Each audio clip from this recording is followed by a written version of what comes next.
let me unmute. It does not. Okay, I got it. Hold on, let me share the screen. 1 second. Hold on 1 second. Oh, 1 second.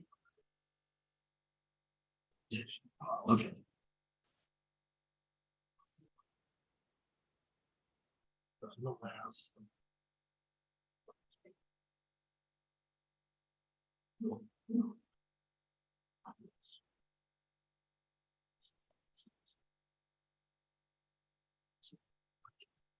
Yeah. You just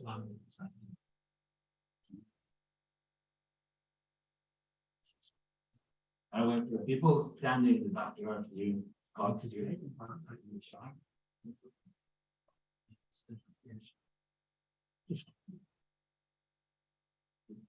Otherwise, this is for in-house.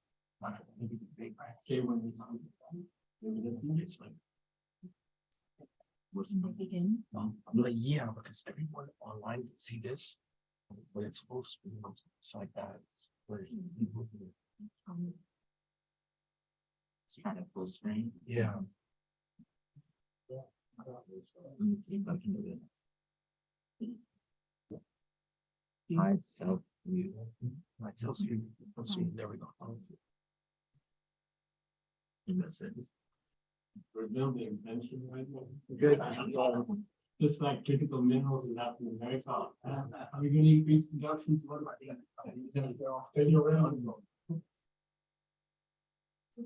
Can I just basically that? It doesn't work. Can I just I'll highlight this thing about It's working out. Okay, good. So for my case, 5 to 10 minutes, I just want to make sure that we're all You got the same information. So it's nice in these type of events. We have people who are obviously engaged professionally on this topic. Quickly making sure that these are the critical minerals, current production and reserves in Latin America. I highlighted 3 on top there: silver, copper, and people who share both production is really high in Latin America, right? Silver obviously used for solar PV and a couple of other applications. That one is not the biggest problem. Like within the energy transition, we're really mainly preoccupied and worried about lithium and copper. Copper is used for pretty much everything in the energy transition, right? A lot of that is transmission, distribution, of course, offshore wind, very important as well, electric vehicles, batteries, and so forth. And then lithium, as you know, is all batteries. And so it's always good as well to see the difference between reserves and production, right? So you see that Latin America actually has a very high share of global lithium, but a much lower share of production. So that's quite interesting as well. And that at least is different with respect to copper. So I clicked. Okay, there we go. Is it? Okay. So a few things, right? The first thing, why we need Latin American minerals is that because within the time that we need those minerals, there's a few things that a lot of people, experts, energy experts, environmental groups always emphasize. Why can't we do that? That just won't be happening on time, right? So to give you an idea, the International Energy Agency and the International Renewable Energy Agency, they both say this decade is the decade of power sector decarbonization. Next decade has to be the decade of transport sector decarbonization, right? That is 17 years, that's what we're talking about. I'm sure that many of you have read the recent analysis that we're looking at 1.5 degrees, probably within the next 4 to 5 years because of the El Nino effects that are coming up, right? So quite frankly, it's not 5 to 12, we pretty much run out of time. So the first thing that a lot of people are talking about is, yeah, but what about substitutes, right? Copper can be substituted with aluminum, lithium can be substituted with sodium. And here it's important to note that things are happening there. Certain substitution effects are possible, right? Copper to aluminum is something that we now see for overhead transmission lines. We see a huge substitution effect, right? Lithium to sodium, sodium-ion batteries are in full development. Their cost is decreasing. We're seeing supply chains ramping up. So we're also quite happy with that. But there's a whole range of buts to these 2 arguments, right? And with copper, both with copper and lithium, the but is not one just of cost, but also of technical properties. Like copper is far superior to aluminum when it comes to electrical conduction, when it comes to corrosion. effects when it comes to carbon footprint of production as well, right? Same thing, lithium is very sort of superior to sodium when it comes to energy density, so the amount of weight and volume you need. So that means that sodium is very good for stationary storage, right? Meaning at your home or at the grid, far less so for electric vehicles, right? And so those substitution effects that people are talking about, they are happening, there is potential, but it's not at the scale that we would not need any more Latin American or copper or lithium, very much so. I added this one here. I think it's interesting to talk about sodium. Right now, we have about 150 gigawatt hour in the pipeline towards 2030. That's what we're expecting, right? 2023 demand of lithium-ion batteries will be about 1,000 gigawatt hours, right? Put that in context, okay? It's good that these things are developing fast, but it's not going to reduce the need for lithium and copper. Okay, second one is secondary production and recycling. And this is good to see. It's not too clear, but basically lithium is one of the lowest lines there, right? And copper is a little bit higher, the light blue one. But so towards 2030, we're talking about roughly 12–13% of copper demand that can come from secondary production. And for lithium, it's a couple of percentages. It's not more than that. And this makes sense because if we're ramping up, if we're deploying technologies at sort of an exponential rate like electric vehicles, well, you first have those batteries that need to come up, then they go into a second life, and eventually they get to recycling, right? So this graph, as you can see, 3 decades down the line, looks completely differently. We're getting very high shares. But this is not going to help us to 2030 and to 2040, which are the timeframes that we need for basically to prevent global warming, right? I clicked. Now I don't know anymore whether I'm clicking or someone else is clicking. But so, and eventually Latin America, the production of copper and lithium will definitely, and from other critical minerals, will sort of determine the pace of the energy transition, right? Here, this is, you might have seen this graph. So what you see on these yellow dots is basically your battery price index, right? So we have seen that decreasing over time, as we all know. And then the different graphs, the different lines are the prices of critical minerals, right? Specifically lithium, of course, that you can see there in blue. And so one of the more important parts to realize is that we're kind of maxing out technology cost reductions on the non-mineral side. There's still a few things I wrote here, cell to pack. So we still see a few improvements, but we're kind of maxing out the technology cost reductions that we can get from that. And so more and more, it's critical materials that really make up for the costs, right? Today, around 90% of your cathode is critical minerals, and the cathode itself is about 50 to 60% of cell costs, right? If you look at those figures, you realize exactly how important basically critical minerals are. And so you see in the last couple of years, the prices have been stagnating and even a little uptick, right? And that conclusion here below, I think, is really, really key and something that people often still don't fully grasp.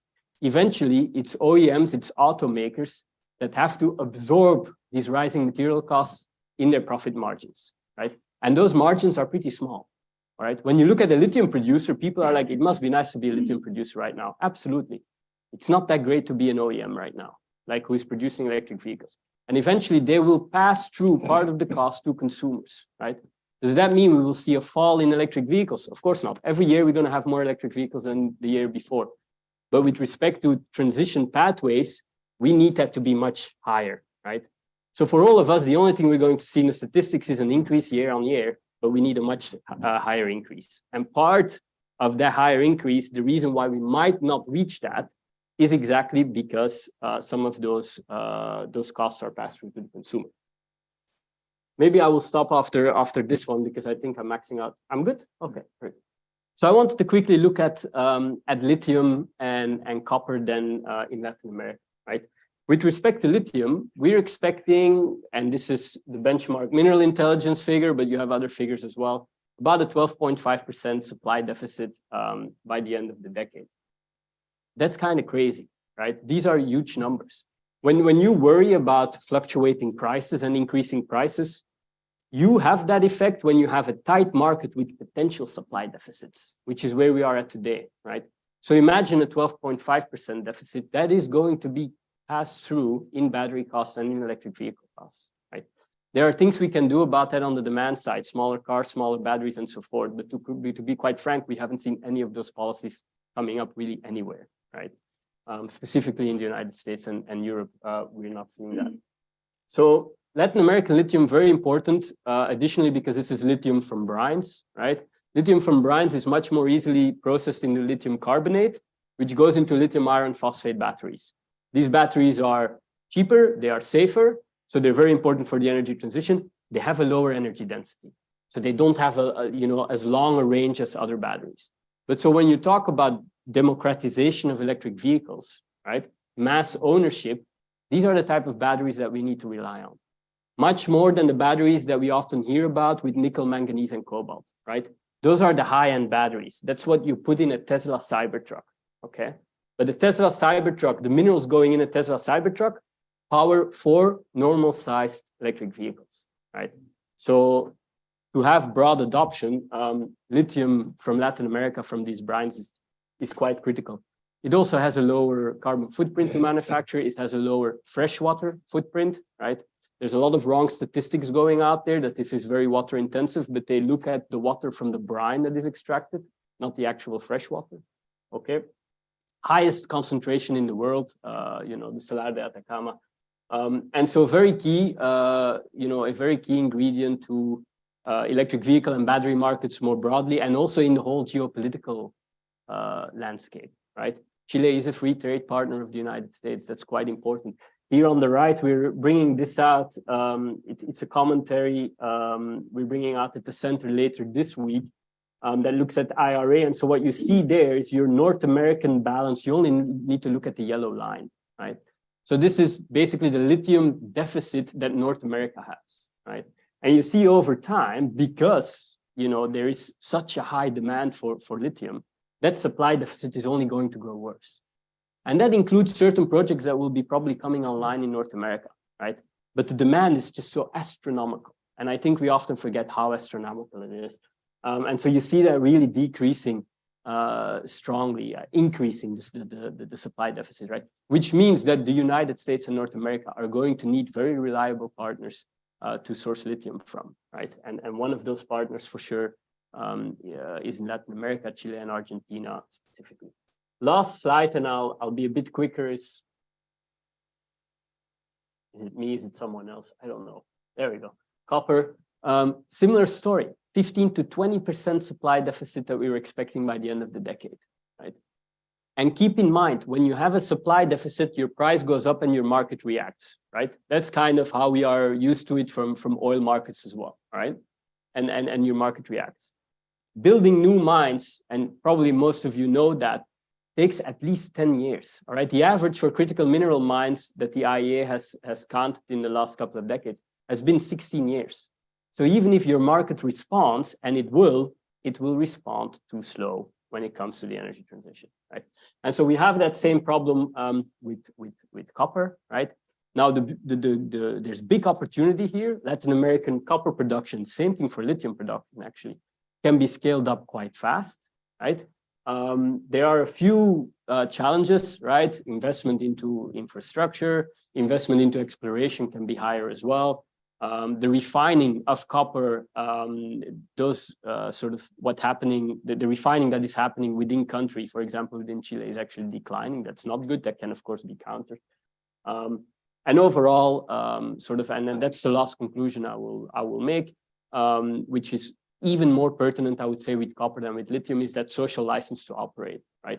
We urgently need to find a way that those benefits can be shared, because that is a big roadblock to permitting and to increasing production that we really need. I hope you all agree on that now, in a sustainable way and at the time that we need it, right?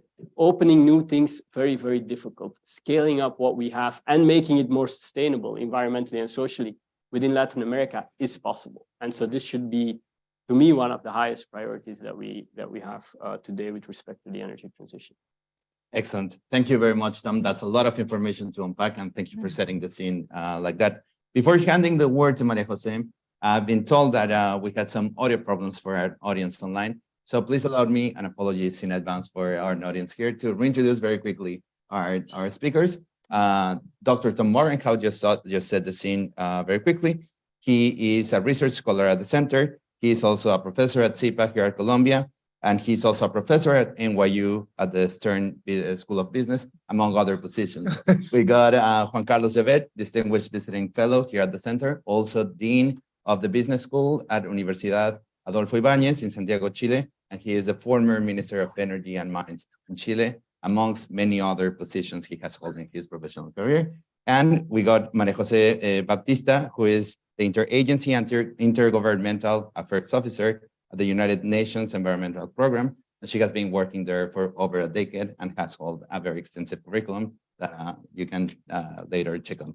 So without further ado, please, Maria Jose, the floor is yours. Please go ahead. Is it okay if I stand? Because I want to see my, Or you can Feel my- free. if you want to sit here, we can. it's okay. If Stand. it's okay for the camera people, I prefer to stand. Oh, Okay? that's- Yeah. Hi. Keeps it everybody. dynamic. That's good. I put them to sleep Yeah. and you wake them up. Maybe I'll wait for the presentation to, yeah, Mhm. there you go. Okay, great. My presentation is a little bit more, it's from a different angle. It's not, the UN, we're of course concerned about supply and about, the energy transition actually happening. But we're also very concerned about the countries that will provide this supply, because it could be a huge, huge opportunity, but it could also be a big mess if you don't plan for things to happen in a low impact way from the environmental point of view or the human rights point of view, and in a high beneficial, high impact way from the economic point of view. So that's my presentation is a little bit from that optic. You see there, as Tom was saying, Latin America has a significant share of these critical energy transition minerals. And the extractive sector does contribute already, is a key sector for the economies in a lot of these countries. You see, for instance, current investments in mining and projects that are ongoing, but also future projects. In Argentina, Brazil, Chile, Peru come up to 178 billion, according to the to CEPAL, to the Economic Commission for Latin America. The extractive sector in Chile, for instance, it's almost 15% of their GDP, 65% of their exports. Same thing in Peru, 13%, 64% of their exports are minerals. So this is really staggering, and it's an important feature. We have to remember, okay, what the key question here, I would say, is how can we harness this increased demand that the IEA has projected? A lot of people are projecting up to 40 times more of what we will need in these minerals, some of them, depending on the mineral. This has to come from somewhere. Latin America has some of those deposits. How can we harness this opportunity to increase, to actually think about sustainable development, especially in the countries like Bolivia, who are landlocked developing countries, or LDCs that you can find also in Africa, and the UN we're thinking about globally, but of course this affects Latin America. It's looking at developing countries and trying to see, Bolivia, it has 21 million tons of lithium, more than any other country in the world. They're only producing 1%. There's a lot of potential there, but how to do this in a way that will benefit locals, that will protect the environment, it's a difficult task. Now, you can see there, most of these developing countries are commodity dependent. We don't want that again. We want this new mineral boom to actually be an opportunity to diversify, to get into other industries, so that when the mine closes, people have other livelihoods. People can carry on, and actually the site is not completely ruined as well from an environmental point of view. So there are several ways in the UN that we're trying to help these countries in harnessing this for sustainable development. A first key thing we're thinking about is how to build trust. Trust not only between countries, because you might see a lot of articles nowadays on how the producers and the consumers are creating these alliances to try to secure supply, how to counter the dominance of players like China and some of the processing or other stages of the value chain. And this creates a little bit of distrust between countries, also between neighbors. They're going to be competing. Even within countries, you have governments and their local communities who are not trusting that government because of past experiences. So the way that we are thinking this trust can be built is through several avenues. You first need to think about how can you enhance the producer's capacities to overcome the asymmetries of power. I'll give you a very concrete example. A lot of these countries, I'm not talking about Chile, but I'm thinking more of Bolivia, of DRC, of countries that are least developed. They sometimes will be not in the same position to even negotiate contracts with the mining companies. They don't have all the information because information in this sector tends to be quite obscure, even at the trading stages, especially. So there's an asymmetry of power there. This is just an example of a lot of others. And so you need to provide the skills, the capacities, so that these countries could actually respond and look for the benefits that their country will have through these contracts, for instance. You need to enhance their negotiation skills, their possibilities of attracting investment, investment that will help them in their long-term economic development. You need to assess resources, boost the value-added transformation rate. You need to enhance also, think about how can that country enhance job opportunities and at the same time manage a transition that will happen in a lot of these countries, because they will actually need to phase out from fossil fuels and move into this whole other industry.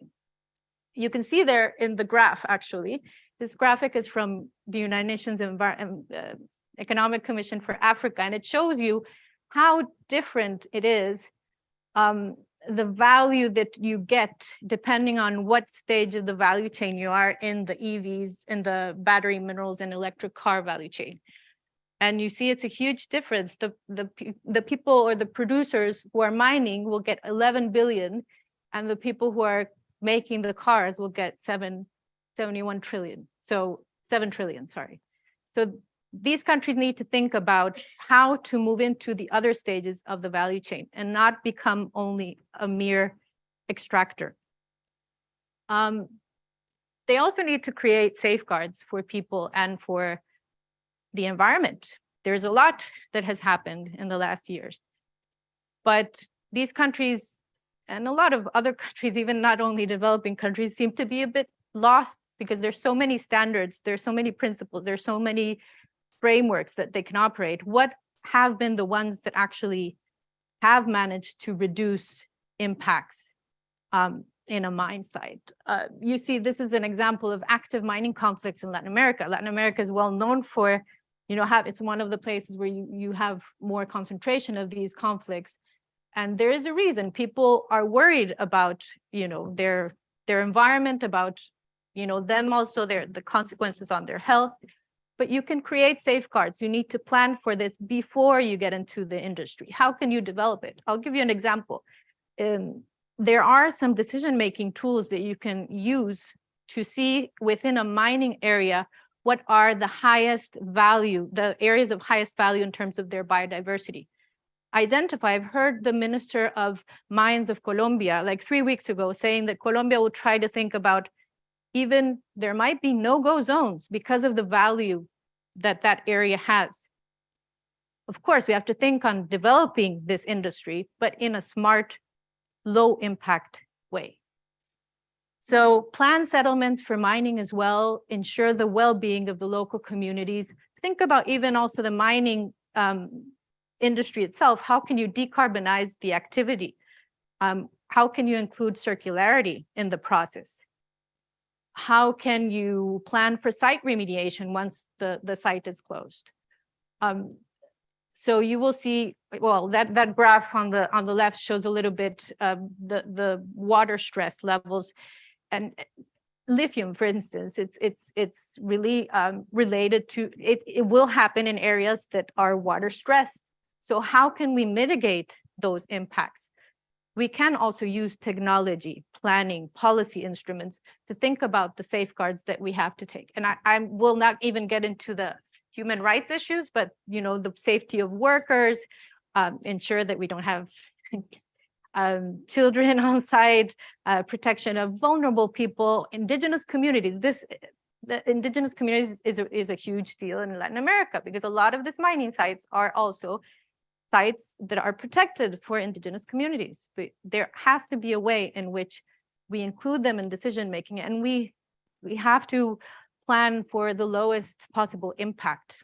We do need those minerals, but there's a way to do it better. And last, we need to think about enhancing the benefits of trade.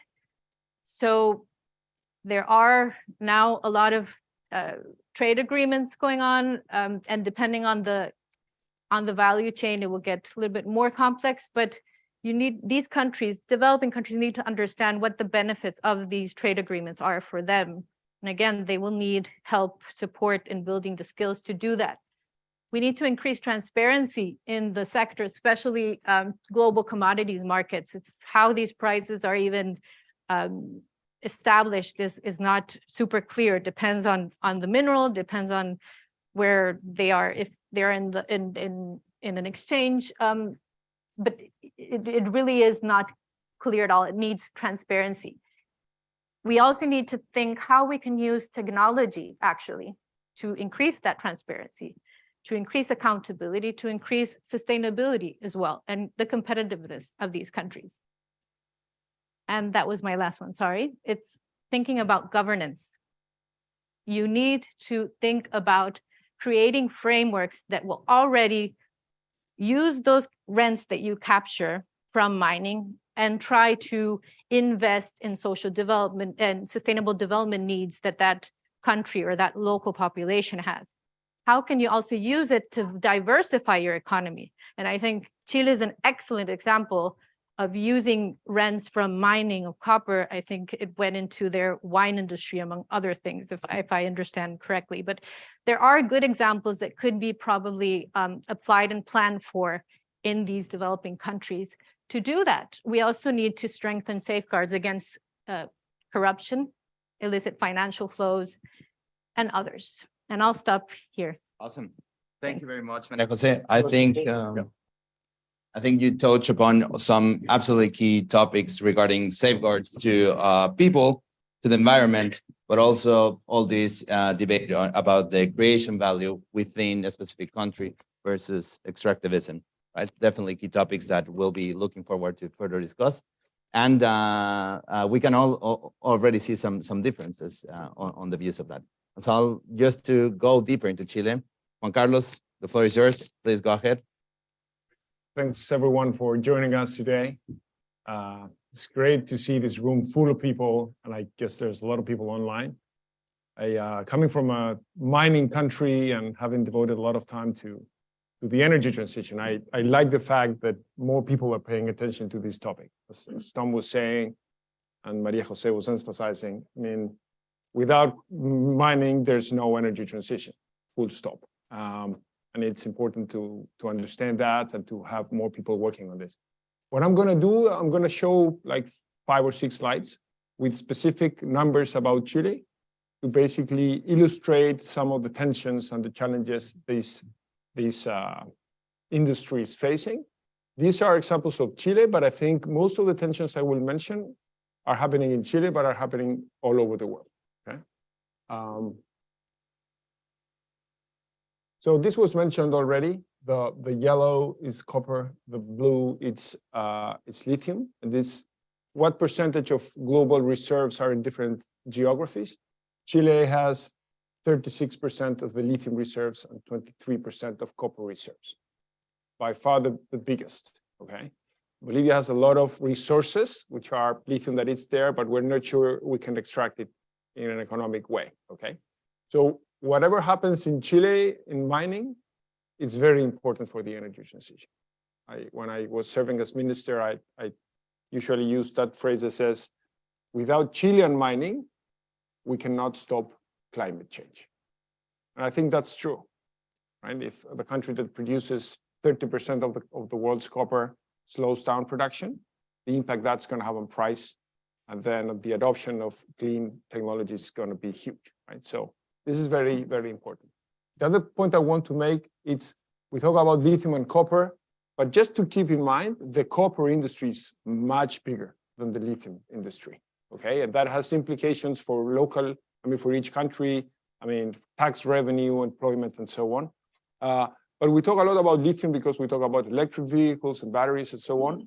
But copper is the backbone of the energy transition. Without copper, there's no way around climate change. As you all know, what the world needs to do to reduce emissions is basically produce a lot of electricity with renewables, and then use that clean and cheap electricity to replace fossil fuels in everything we do. So to electrify energy consumptions. In transportation with electric vehicles, in heating our houses with heat pumps, in industry and so on. And all that electrification goes through copper. So no copper, no energy transition, okay? So we don't talk a lot about copper, but it's very, very important. This is the historical production of copper in Chile, okay? So between 1990 and 2004 or 5, we basically increased our production over 3 times. But since then, it has been impossible to increase production. Companies have invested dozens of billions of dollars just to keep up with production, because grades of deposits are going down, costs are going up, getting water is getting increasingly difficult. So the point I want you to get here, it's very difficult to do copper mining. And it's increasingly difficult because the easiest, resources had already been, exploded, right? So exploited. And I don't think this trend it's going to be easy to revert, okay? So if you look at, this is the forecast of our production in copper for the next decade or so, okay? And the different colors show different things. So this yellow here is how the existing mines, the production of those mines will evolve over time. As they grow older, the production starts to go down, okay? Then you have replacement, which is new investment to replace current production, then expansion of existing mines, and then on top of that, the blue is new capacity that it needs to be developed, okay? So the main point here is that if you look at our production forecast for 2030, this is the biggest copper producer in the world by far. We produce 27% of copper. The second producer, I think last week became the DRC, I think, or Peru, right? We produce 27. The second one is around 12, less than half, okay? So we're talking about 27% of the world's production. That forecast is the production we need to have by 2030 just to maintain our market share in global production, okay? So we're not kind of compensating for other countries, just making our share of the job. Of that production, 40% will be there only if we are able to develop those projects that are $64 billion in investments between now and that date, okay? And it's very, very difficult to develop those projects, right? So almost half of the production of the biggest copper producer in the world needs to be developed in the following years, okay? The other thing is that this is the same evolution of production over time, and it separates Codelco, which is the state-owned copper company, which is the darker gray, and then private companies on top of it, okay? As you see there, most of the increase in production came from private companies developing projects, right? I mentioned this because there is a wave, I would say, of kind of mining nationalism, can I call it that way, in Latin America, that, wants to push public companies to have a very active role in mining, okay? Story shows that public companies, as Codelco, for different reasons that we can come back to later, are not that good at making investments quickly in an efficient way to increase production.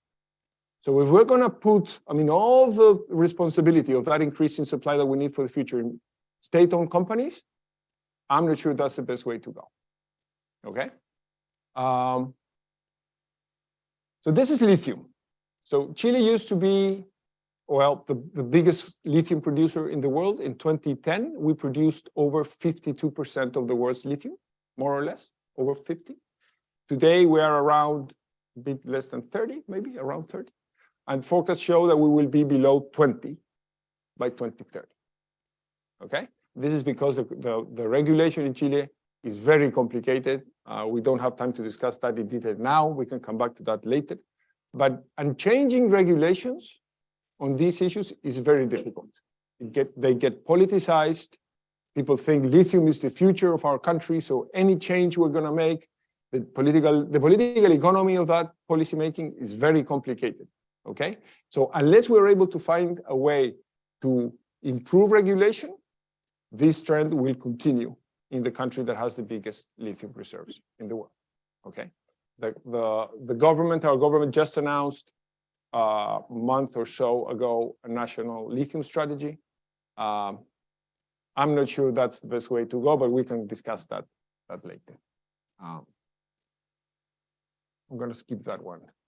So another tension is how do we add more value to the products we produce? Right? So people say we produce copper, then we export just copper, or lithium, just lithium, but the batteries are being made somewhere else. All those guys are making the money. That's kind of the narrative. How do we add more value to the minerals we are producing, which is a name that I agree with, okay? But if some people say Chile produces a lot of lithium, we should be producing lithium batteries. Have lithium, produce lithium batteries. If you break down the cost of a lithium battery, these numbers are, similar to the ones that Tom was showing. 30% or roughly that is the cathode, and of that, 8% is lithium. The other 92% of the cost are materials we don't have, okay? And we are a very distant country. So if we wanted to produce batteries, what we would have to do is to import to Chile the 92% of stuff we don't have, to produce the batteries with the 8% we do have, the lithium, and then export those batteries again to China, the US, Europe, Korea, and so on, which is very inefficient, and that's why nobody's producing, lithium batteries in Chile. So I think another tension we need to solve in these mining countries is how do we add more value to these minerals, but how do we do that in those segments in which we really have competitive advantages? Otherwise, we will be devoting time, political capital, and public money to industries that will not be sustainable over time, okay? The other angle of this is geopolitical, okay? So this is copper. China buys roughly 50% of Chile's copper, okay? This is China. The red is Asia, okay? On the left, we have refined copper. On the right, we have concentrated copper concentrates, which is basically, how do you say that? Soil with 25% copper, 25 to 30, okay? So in that case, we're moving a lot of stuff of which only 25% is copper, okay? But China buys over 50% of our copper, okay? And this is what's going to happen in the future in terms of concentrates versus refined copper, right? As this is a technical thing, but basically as, deposits grow older, it gets harder to produce refined copper, and it becomes easier to produce concentrates, okay? So in the future, we will be increasingly exported concentrates. So how do you convert concentrates into, refined copper that can be used in the products we use? You need smelting and refining, okay? Smelting and refining, it's a link of the supply chain that is basically controlled by China, okay? If you look, this is refined smelters around the world. Each bar is one smelter. These are the cost per unit of copper of smelters in China, the dark blue or gray.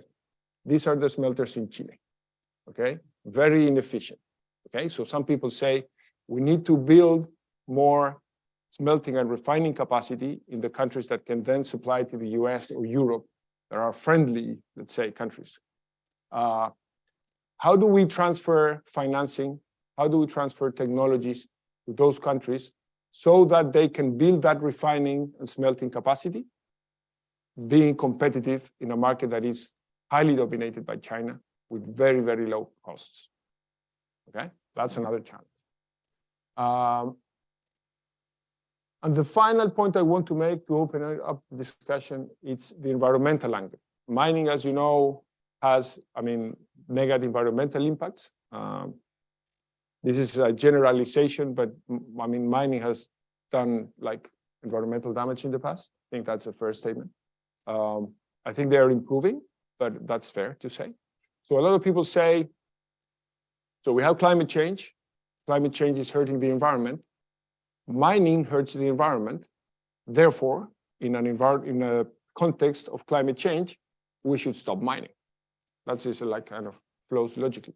But it doesn't make sense for the reasons we have just discussed. So the question is, how do we increase production of minerals that are critical while at the same time reducing the environmental impact of that production? Okay, this is just an illustration. This is greenhouse gas emissions of Chilean mining industry. This is the overall evolution. And this is the carbon intensity, okay, per ton of copper produced. It just went down. Scope 2 emissions are basically the electricity that the mining industry uses.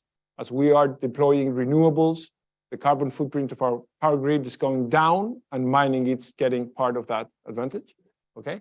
But this is a big challenge. Scope 1, which is basically the diesel that mining trucks burn to produce copper.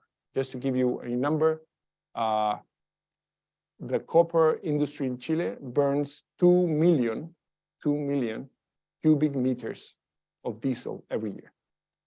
Okay, so how do we develop an industry that will be supplying the minerals that are critical for the energy transition without a very high carbon footprint, which would be kind of a contradiction, right? Let me say it differently. If the source of the legitimacy of social support of mining is the fact that we will be producing the minerals that are required to stop climate change, mining cannot be a big source of emissions. So I think mining companies and governments can do a lot more to reduce that carbon footprint quickly. And that requires technology, investment, support of local communities and so on. Anyway, I'll leave it there. Well, thank you very much, Juan Carlos. That was a deep dive into Chile. Lots of information to unpack. And let's pass to the moderated panel discussion. We'll open up later for questions, as I said. And perhaps let's just start actually with Chile. And you mentioned in your presentation, Juan Carlos, about the National Lithium Strategy recently published, and that maybe we'll talk about it. Why don't we do it? Like, aren't we ready to listen to it? So please, what do you think are the implications, are the challenges, if any, that this strategy poses? Okay. Let me start by saying that we just published a piece with Tom and Jason Board of Foreign Policy, in which we summarize our vision of the National Lithium Strategy, so you can read it online. I would say the summary is that the government the goals that the government is trying to accomplish with the strategy, I agree with, which is increase production and do that with a low environmental impact. Making sure the local communities capture a fair share of the benefits, and trying to also push the industry a little bit to add more value to lithium. So I think we all agree with those goals. I don't agree, though, with the tools they are trying to deploy to do that.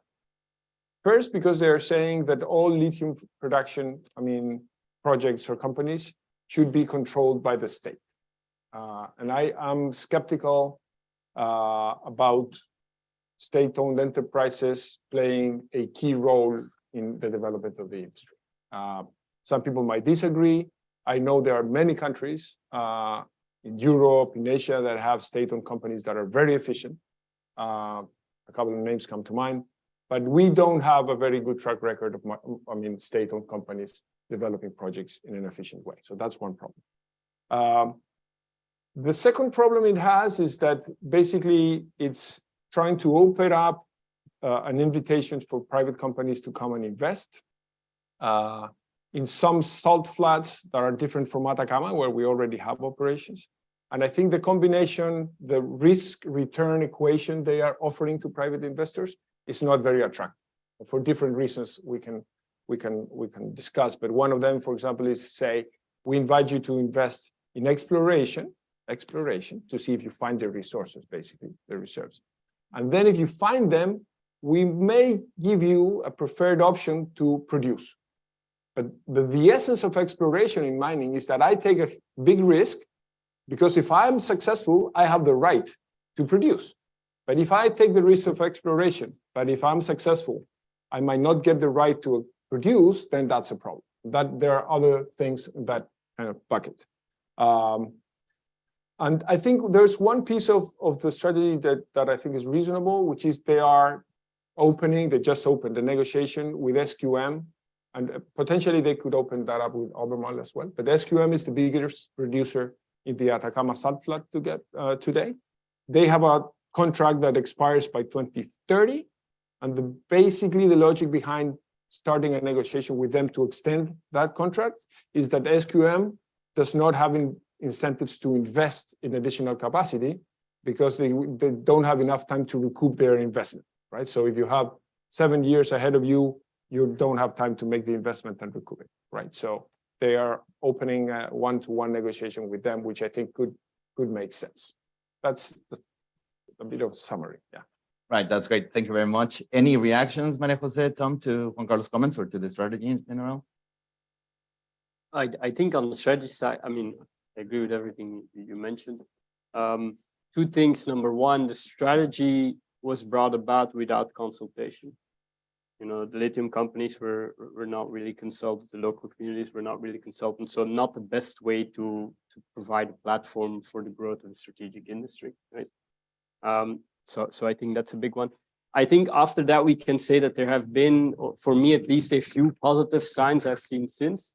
For example, the elements, the strategy was putting quite a bit direct lithium extraction, which can be, you know, has a lot of benefits environmentally and socially, even though it really depends on the method.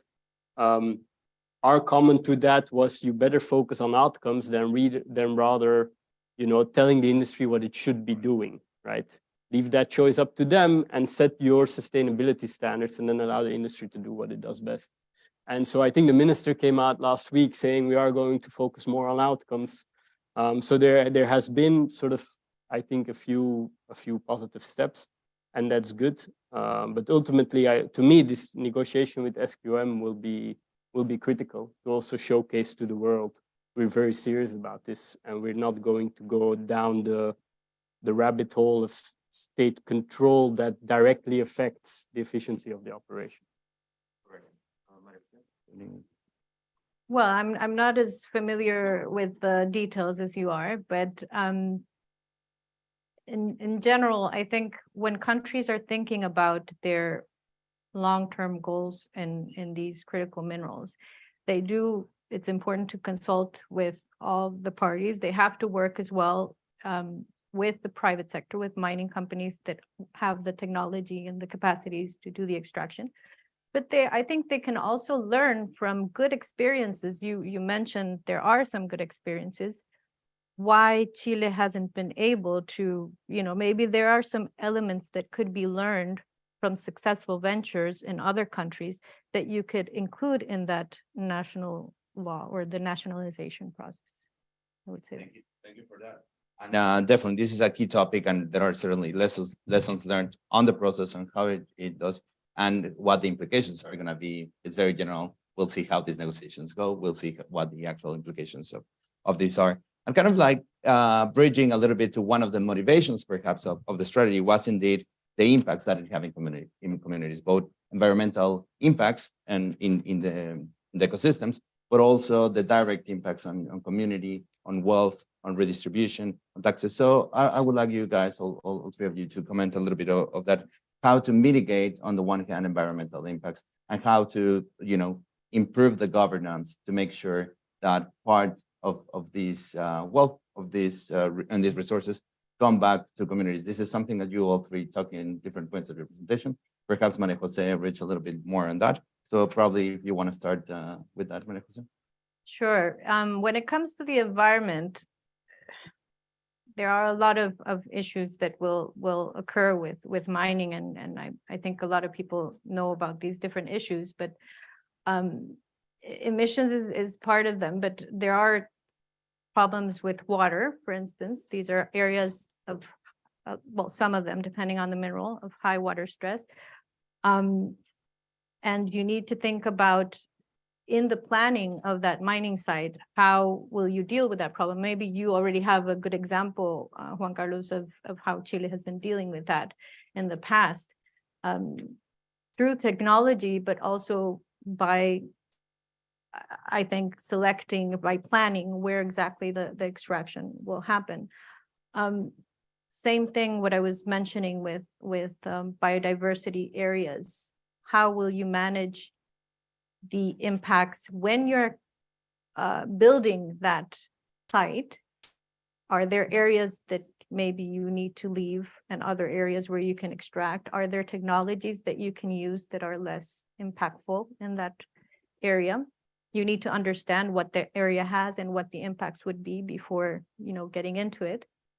But then a huge problem, environmentally speaking, in mining sites is the waste it generates. I think it's the sector that generates the most waste in the world. And you have terrible things happening, like the Brumadinho accident and the tailings spill. But there are ways that, for instance, for the tailings, there is a global standard that actually the private sector through UN has adopted on how you can handle these tailings to minimize the risk of these accidents. So yeah, I think planning, technology, and policy to protect the communities and the environment. Planning, technology, and policy. Thank you Yeah. for that. Tom? Yeah, maybe a few points, not too many, because you'll know more. First of all, there are many systems, whether it's royalties or taxation or whatnot, that make sure that part of the profits can be earmarked towards local communities, right? And that's good. And then how do you spend them? Like, this is something that nobody ever talks about. People only want to make sure that there is revenue that is being shared. How do you spend them? Do they have the technical assistance to develop projects? Are there criteria about accessing those funds? The discussion is not too dissimilar in the United States as well. We all want that. We all want, equity participation as well, but at least part of the cut that goes to local communities. And then what? So I think thinking about, it's not just, the end goal is not to have that money, right? The end goal is to do something with it. And so that should be discussed a little bit more in depth, I think. Secondarily is, which to me, and happy to share that with you, was a surprise when we were in Chile last month, is that for copper and for a lot of the mining in Atacama, most people fly in and out with the plane. Why? Because salaries are good. All right, we're happy about that, and nobody wants to live there. And so the city in the middle of the mining is actually, pretty, I can use that word, you can't, but sad. These are things that you can do something about by, if you are a regulator, if you are a company. And, this is not, I respect Chatham House rule, but everybody around the table with all the major companies agreed that this is not the way to go about it. Yeah. So why is nothing changing, right? So having that local impact is quite important. I'll stop there. Thank you, Oh, just a couple of, I agree. A couple of quick points. Water is a big challenge on the environmental front, as Maria Jose was saying. Mining uses a lot of water, and is usually located in places that are water scarce, as you said, as stressed, as you said. Mining companies in Chile are making a big effort to invest in desalination plants. So they're increasingly using water from the sea for their production. And I think that is one example in which technology and investment, can mitigate the environmental impact of operations. So it's doable. The second thing on how the money is spent, I fully agree with Tom. So In Chile, mining has been, I mean, for years, has been a big contributor to tax revenues. And in Chile, our dominant view has been that you don't collect taxes earmarked for a specific use, right? Otherwise, people argue that creates the incentives to come up with taxes for all different kind of things to, move money from one place to another place. Which I'm not an expert on fiscal policy, but that could make sense. But what the state has not done well is to, having collected that money to public funding, a general pool of funding, then deploy that investment to local communities. So if you go, as Tom was saying, to Calama, which is the biggest city right close to the biggest mining operations in Chile, there are no parks, or very few parks. Public infrastructure is not very good. The quality of the air in this city is not very good. It's polluted. So I think, governments have like a debt there, right? And I think that is partially related with a cultural thing with mining, which is they operate as enclaves. How do you say that in English? Enclave? Enclaves. So these are not industries that are visible for most people. They are culturally, wired to solve their own problems. They supply their own food, their own water, their own kind of housing, and so on. So they are not culturally kind of inclined to interact with local communities, right? So Chile is a mining country, but most people don't understand mining very well, right? And I think that cultural thing we need to change. We need to make and also minerals are invisible. Like you use your iPad, but you don't know it's lithium and copper inside. You drive your car, but you don't see the minerals and so on. I think that is a problem we have. And I think they translate in all sorts of different things, how governments spend money, how people relate to the industry, and so on. So I think we need to make sure that communities that live close by to mining operations feel that they get the benefits of having that mining operations close by. Very interesting points on the role of government and the phrases. I know, Tom, you. Can I add one thing on the environmental side? I think the history of sort of environmental and social performance of mining companies means we have to definitely be skeptical until otherwise proven, right? But I do think things are moving in a good direction, not fast enough. Maybe there can be more investment, but a lot is going into decarbonizing part of the transport, part of the trucks, hydrogen, electricity, and so forth. With respect to tailings, I fully agree. Of course, there's two types, right? There's scrap, which in the end is has not been affected by chemicals and so forth. That's one thing. And then there's what you do with the tailings. And I think, I don't remember exactly when it was, but BHP paid one of the highest reparation payments ever for the breaking of their tailings dam in Brazil. And that really set like almost the standard that mining companies know, oh, we better do tailings correct. So things are moving in a good direction. We should just make sure that there is that extra push, regulatorily speaking, investment wise as well. But then when things are moving in the correct direction, we also need to be able to acknowledge that. And that's what you were talking about, Maria Jose, as well, is that trust, right? There's going to be a lot of effort needed to overcome that. But I would at least say, let's not pretend that that mining companies want to go business as usual, because I think that would be kind of underestimating their realization of the strategic need to change some of their practices. If I jump in with that another topic here, which I think we're not touching it directly, but I think we should, which is the trade-offs. So I think the energy transition, it's going to be about trade-offs. This is not something that, help politicians gain votes. It's not politically correct to say this, but that is the truth. So in Chile, for example, we are phasing out coal plants and replacing that electricity with renewables. The only way to do that is to build transmission lines. Otherwise, we cannot get the electricity to where demand is. So many times, the same people that are opposing coal plants for the right reasons are then opposing transmission lines. And the world has trade-offs. There's no way around it. So think about biodiversity. So if we do more mining, which we need, we will, no matter how well we do it, we will have some negative impact on biodiversity.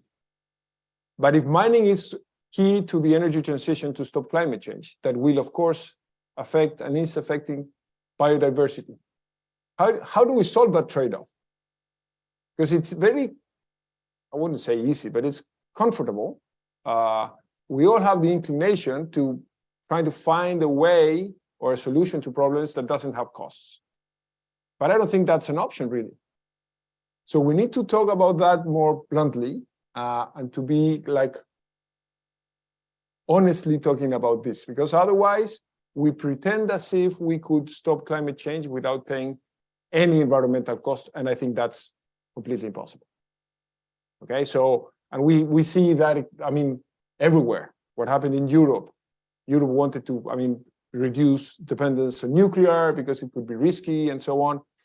They ended up burning more coal when the Russians shut down the supply of natural gas. Right? So trade-offs are everywhere in the energy transition. And the way to solve them is to be rational, to, I mean, do the math, talk to everybody involved, have transparent processes and so on. But pretend that we don't have trade-offs, I think it's not the way to go. Awesome. So many information to follow through in these points. And just before opening up, just one last question, which is like linked to this last point you were touching upon, Juan Carlos, which is geopolitics. Like the past 2 or 3 years for us nerds working on energy have been absolutely fascinating. There has been so much going on. And this is the case too for mining, and this is the case to energy transition. And we're nowhere near to the ordered and straightforward energy transition. And with the importance of critical minerals, that has an additional layer of geopolitical reconfiguration and power reshuffle. What are your takes on this data that you presented, guys, on, for instance, the importance of China on not only reserves, but also the refining capacity, but also these resources located in some nations, obviously in Latin America, but also beyond, that are hard to, far from straightforward to. So Maria Jose, probably, do you want to give a first shot to that? Yeah, I'll come in with a little bit what we are seeing in the UN right now. There are a lot of, and I think I had one of the slides just listing all of these groups that are being created because countries are concerned about their supply, because the way you've seen them also in some of your slides, that the value chain tends to be quite concentrated in a handful of countries, even at the production level, but especially at the other stages. China, of course, plays a very prominent role. And we see a lot of countries, including the US, but a lot of other countries trying to see how they can create partnerships to counter that dominance. I think the countries will need to speak to each other. And in the UN, we will need to play a role to bring them all to the table and see how things could be managed in a way that could benefit everybody, allow the energy transition to happen, and secure supply, but again, with people at the center of it. That's what I can say at that moment. At the moment, there's going to be a big event in September before the General Assembly, the Climate Ambition Summit. And we will have discussions, high-level discussions with these countries who are concerned about, how this is evolving, critical minerals, and have concerns, some of them on supply, others on how this could be used politically and all this. So the UN will try to bring everybody together at the table and see if we can agree on certain, I don't know if principles, but just have a conversation around it and again, build a little bit of trust. That's great. And that's great. The UN is using its convening power to invite for these dialogue and conversations. Tom? I think there's a huge opportunity, if played well, that this geopolitics, this geopolitical, conflict is a big word, but between the US and China can bring to mineral-rich countries, right? It can also go completely wrong, but I think there's a great opportunity. Why? Because of the level of minerals that we need, right? And secondarily, and this is something that somehow is always risky to say, but China has done its homework over the last 10 years. They're a decade ahead of us when it comes to technology, when it comes to supply chain, and so forth, right? When they go now to approach a mineral-rich country, I'm not saying that it's all good, but they come with more of a package deal, right? They come with financing, they come with infrastructure, they come and they guarantee that the project actually gets delivered, and so forth. We're too slow, right? Now, there's one thing that some of these projects don't have, and that's great social and environmental standards, okay? I'm not saying everywhere, but there are definitely problems with that, and that is always going to backfire eventually, right? There is a model where US, Europe, doesn't matter, the Mineral Security Partnership can also try to be a little, play a little bit more ball, and basically come with investments that show we are going to respect the higher standards, social and environmental, right? And if China and the US compete on that basis with mineral-rich countries, then it can be a huge opportunity if that is managed well, right? And I think the UN can play a role there, of course, but the thing that I'm most concerned about is that, you know, I don't want to talk in Cold War discourse, but that non-aligned countries would be pushed to align themselves. And that's the main thing that we need to avoid, right? Let them exploit their comparative advantages and let them attract investment from both China and elsewhere in the world that offer something more than just a very specific subset, right? The West has become very good in offering technical assistance. We need more. We need investments in social participation models. We need investments in environmental sustainability, you know, the whole range, supporting infrastructure and so forth. And that is something that can be offered. And then you can actually play that, or geopolitics can play to the advantage of mineral-rich countries. So right. To me, I see an opportunity if managed. Very insightful, Tom. Thanks. Carlos? Yeah, I agree with what was just said. One quick point. We all see this trend towards like de-globalization, right? I mean, that was accelerated after the invasion of Ukraine, but that started before that. I'm very skeptical about that trend. I don't think that's the best way to go. I think trade is the most efficient way to, I mean, produce, distribute the things we need is an integrated global economy, right? It's the most efficient way to go. I see that there is a tension sometimes between efficiency, which is globalization, let's say, and security, right? There's a trade-off there. And some people may say, okay, we will not be sourcing whatever product from the country that produces it at the lowest cost. We will be producing that at home, even if it's more expensive, so it's inefficient, but we're going to be safer. It's more secure, right? We reduce dependency. I can see that. There is a price we can pay in efficiency to gain security. I think that will not help us reduce inflation, but okay. But I don't think you can think that way with minerals, because minerals are where they are. So we need to make sure that we produce the minerals in the countries that have those minerals, right? This is very obvious, right? But I say this because especially after the Ukraine invasion, a lot of people in Europe especially said, okay, we depended 40% of our gas was imported from Russia. So we need to change that. And I think a lot of people put too much attention to the Russia piece. So they said we want to trade with countries that share our values and so on. A lot of people put a lot of emphasis on the import part. We say we don't want to be importing, we want to produce our own energy. But I don't think enough people put attention to the 40%. The problem is, for me, it's not that much Russia or import, it's 40%. So diversification, I think, is the solution. If Europe were importing 5 or 10% of its gas from Russia, I mean, no problem. You can change the source of your gas if you don't have such a big reliance on one, I mean, trading partner. So I think, and this is, as Tom was saying, this is important for small countries like Chile. For us, like a level playing field with open trade, a geopolitical dynamic that doesn't force us to take like parts in this kind of tension is, I think it's what is more efficient. And in many cases, if you have a diversified, a transparent, like global economy, it's also safer. That's what I think. I think, can I quickly add to that? Please. So, yeah, completely agree. And I think there is that pragmatism within the US as well. When you look at the implementation of the IRA, they say critical minerals with whoever we have trade agreements. Then they define trade agreements not as actual free trade agreements, but any type of trade framework on critical minerals. That way, Japan, they conducted an agreement specifically on critical minerals, said, okay, Japan is now eligible for IRA benefits. They're doing the same with the EU. They're now doing a similar thing with the Philippines, right? And this is where it gets interesting. So is the Philippines that value aligned to the United States? So we actually see a whole lot more pragmatism in the way the game is played out than the way it is talked about, right? And that's probably a good thing with respect to minerals.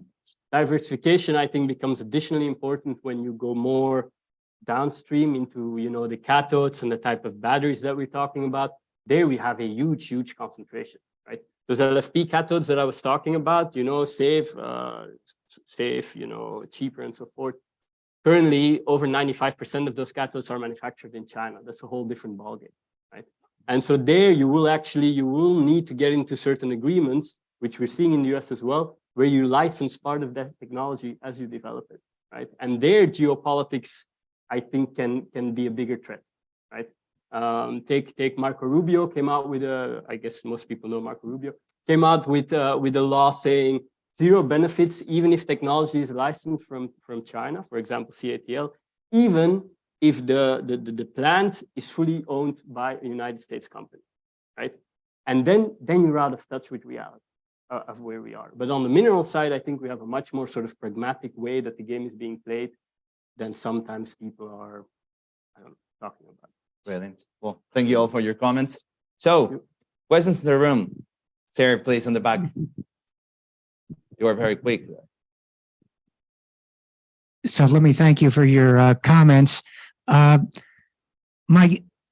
question is, with the global South, and I use that term broadly, representing again maybe 60% of global GDP, isn't it time for the West to consider a more accommodating stance with the reality of where the GDP is?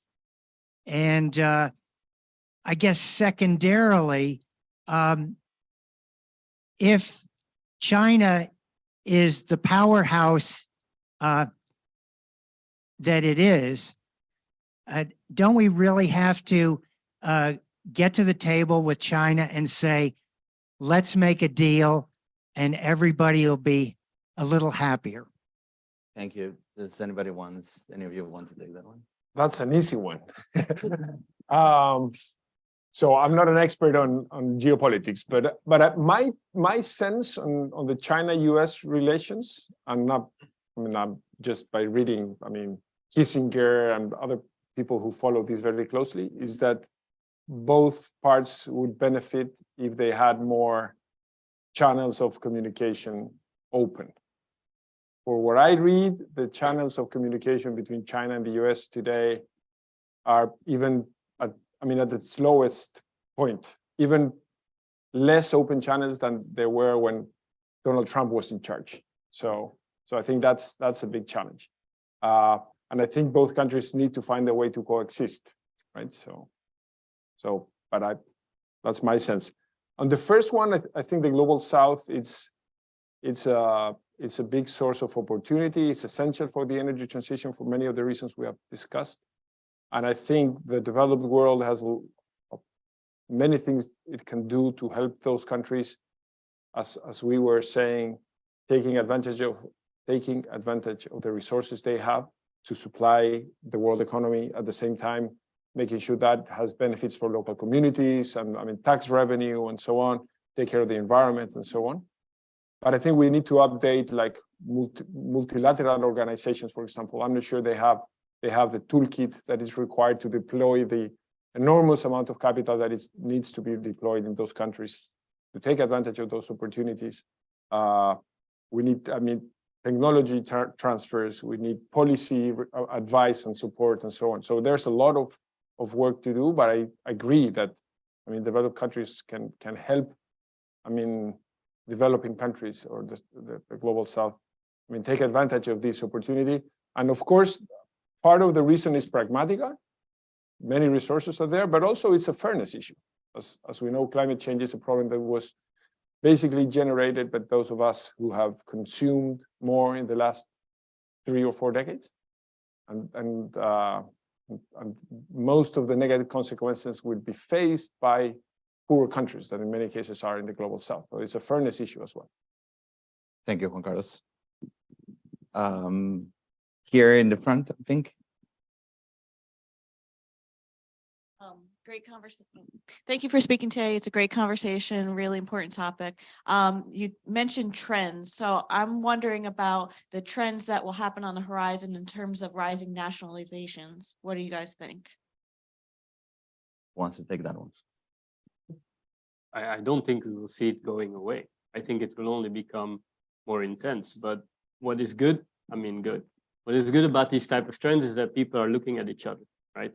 So let's try to make sure and invest our time to make sure that there are models out there where states and local communities specifically benefit without going in the direction of SOEs that basically operate inefficiently.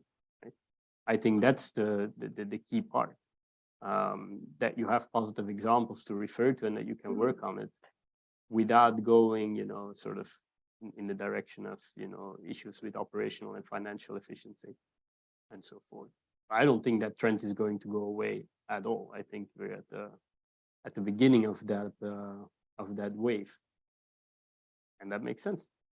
Right? Thank you. I would see also a lot of more regional cooperation happening at the same time, because a lot of these countries will want to diversify in a smart way, as you were mentioning, Juan Carlos. So maybe they can't do everything, or it's not economically feasible to get all of the parts for an EV, but maybe their neighbors can supply. This is, I think, what Indonesia, for instance, is trying to do right now, and what the African community actually, through this African mining vision that they have, they're trying to bring together the countries that have critical minerals in Africa to see how they could make the best out of it. And it's really something that should be coming from them. Of course, developed countries can support, but I think they have to be the prominent players of how they will be managing these critical minerals in their countries. And yeah, I see a lot of cooperation at the regional level also happening at the same time. Right, thank you. Let me take one from our online audience. So Madeleine Locke asks, Juan Carlos made some salient points regarding the reasons that mining countries aren't getting into refining and battery production. Linking back to what Maria said about how mining nations need to adjust their position in the EV value chain, could we get her perspective on what Juan Carlos said? Examples, are there any other ways to incentivize mining countries to become producers? And Tom, if you want to add to that one, please. Please. Yes. I can think about, I was thinking about Indonesia actually, and the way that they are trying to position themselves in the EV space, given that they have the largest reserves of nickel. They have planned now, I think this comes from like more than 10 years ago, really what is the vision that they want to have beyond just extracting the nickel, and what are the elements that they need to put that in place. I think they had an export ban basically, where they said if foreign firms want to come and extract nickel, they will have to build a smelter or factories, so to make sure that you start going beyond just extracting. I'm not saying we have to do export bans, but they planned it. At least they had a vision, and they went from having 3 to now 12 plus. At the same time, they were looking for partners from the private sector who could actually invest. I think that they have now 15 billion of investment in the EV supply chain that is coming from, I think Hyundai is going to be there, Tesla. They're having agreements with LG Energy as well. So they're planning. They planned with a long-term vision. They used some policy instruments. They did spend some time you will go through periods where you won't make as much money and you have to plan for that and how to counter that. But if you have a vision of where you want to be, and if it makes economically speaking sense, there is a smart way to go about diversifying. I very much agree with that. And I think, to me, it's part of the social license to operate. Nobody wants to have the extractive industry and exports anymore, right? And having that social license to operate will be important also to, increase trust and reputation of a country's critical mineral sector, right? Does that come at an extra cost? Of course, it comes at an extra cost, right? I was talking to a good friend yesterday. Lithium refining in China is about, 5 times cheaper than it would be here. To give you an idea, right? Of course, it comes at an extra cost. But if that extra cost facilitates your social license to operate, then that is important. And you give the example of Indonesia. I think it's a good example because Indonesia tried it with another mineral. It didn't work at all. But for nickel, they have such a high percentage that you can't, if you want your nickel, you had to go in and invest. And so when that export ban came out, everybody's like, ooh, WTO incompliant, what is going to happen?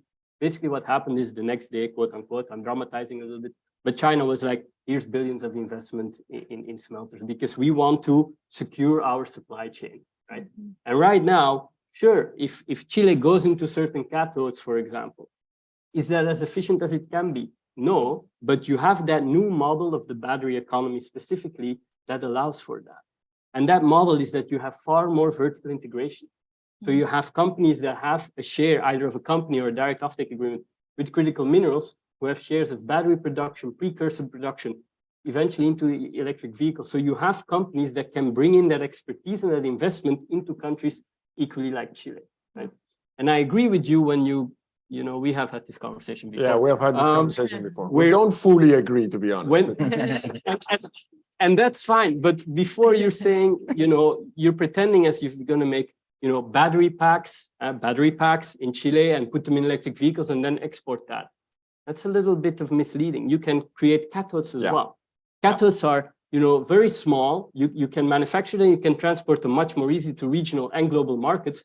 LFP cathodes, the lithium you have additional iron phosphate. This is not the nickel from Indonesia you need and the cobalt from the DRC. Those things are possible. And when Boric announced this strategy, the next day or even the day itself, BYD announced we're opening an LFP manufacturing plant in Chile, right? And everything was very clear.